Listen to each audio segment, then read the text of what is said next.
I'm not gonna lie everyone, I'm nervous for Clorinde. I'm gonna speculate on what her kit is going to be, her gameplay, and there's some information out there floating around already. Let's talk about it. Now I know we were just drip marketed 4.3 characters, Navia and, oh dear lord, I'm gonna butcher this, Charus. They both look really interesting, don't get me wrong. I'm very excited for Navia and I do plan on pulling her, but I know a lot of people are nervous about her being Geo and Geo being the worst element in the game. Now, why am I talking about Clorinde? Well, I want to make a lot of lore videos. I want to talk about the Harbingers. I want to talk about Navia and Charus, if that's her name. But those characters are literally going to be shown in like 2 days. 4.2's dropping tomorrow, and with that, the final Archon quest with Fontaine. We're going to get all this lore dump, no doubt. Just like we did at the end of Sumeru, we're going to all this lore, so it makes no sense for me to talk about Harbingers, theories, lore, and characters that are going to be shown in literally less than 2 days. So I'm going to wait till after 4.2 drops to talk about some lore. Once we get that lore dump, I can go from there. But for now, I'm going to talk about Clorinde. Now, why am I nervous for her? Well, and I'm glad I'm not alone in this, she seems to be the fan favorite from Fontaine.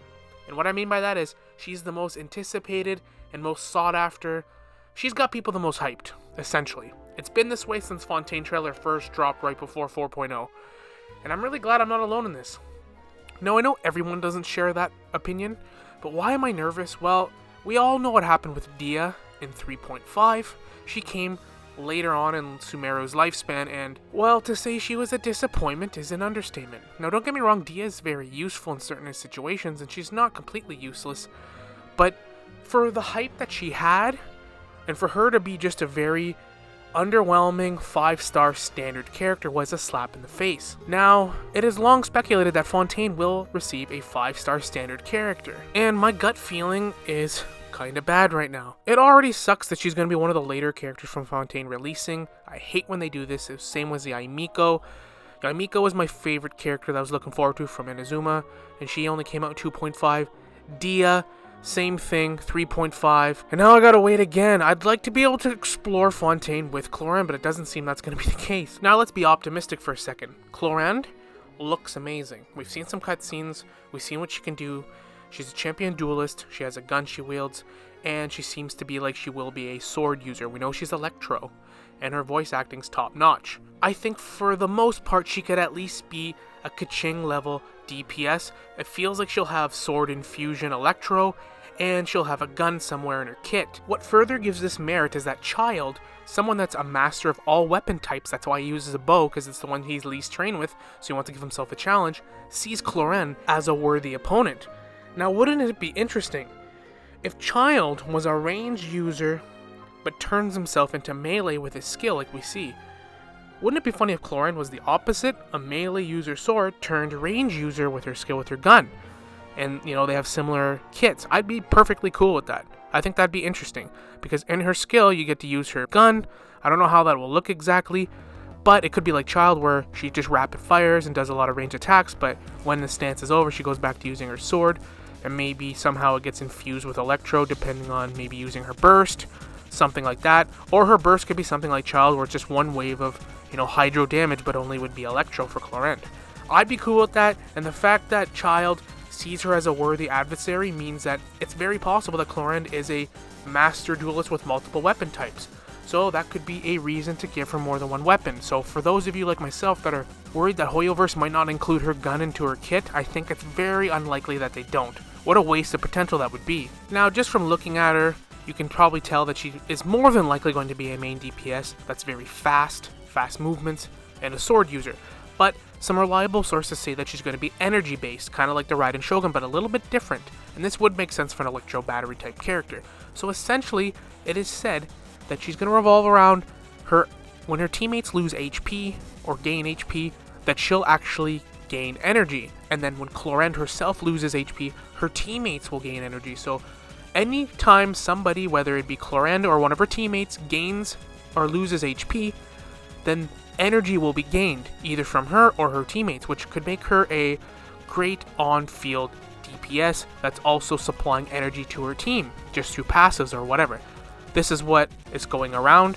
I don't know how dead accurate this is, because Clorinde might not be out for a couple more months, like maybe 3 months in the new year even, who knows. So even if it's from reliable sources, take with a grain of salt, of course. Fontaine characters seem to have a similar pattern where all of their kits and buffs whether it be energy, attack, just damage, or anything in general, seems to revolve around HP and HP loss. So it would fit the theme of Fontaine for sure, and I do think it's also speculated that this will incorporate with her bullet that she shoots. So you need to accumulate a certain amount of energy, or depending on how much energy that you actually gain, the more power her gunfire will do.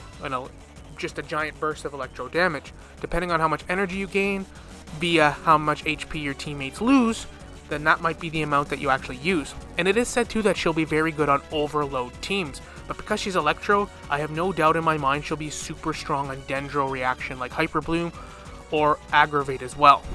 That's all we really know to go off of so far. That's all the little information that's floating around. Everything else is more or less speculative at this point. I'm trying to stay optimistic, but I have not been excited for a character this much since Eula back in 1.4, when Eula leaks and stuff were starting to float around, and that is my most used character to this day. Clorinde might topple that. It might actually surpass Eula for my absolute favorite character in this game. I don't know what it is, I just really love this character. Obviously she's a waifu, but that a lot of characters are. I don't know what it is, I don't know, I really like this character, her cutscenes, everything about her, and my gut's telling me that I'm just going to be let down like I was with Dia, and I really hope that's not the case.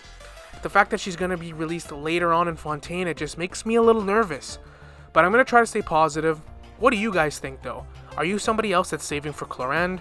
Are you going to bite the bullet and just pull on Farina and maybe Navia?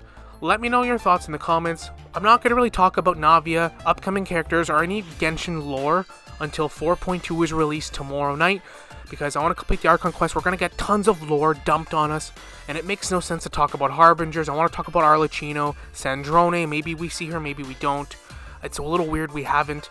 I want to talk about more Harbinger, more lore, more characters, but all this stuff's going to be shown literally tomorrow, so it makes no sense to talk about it till then.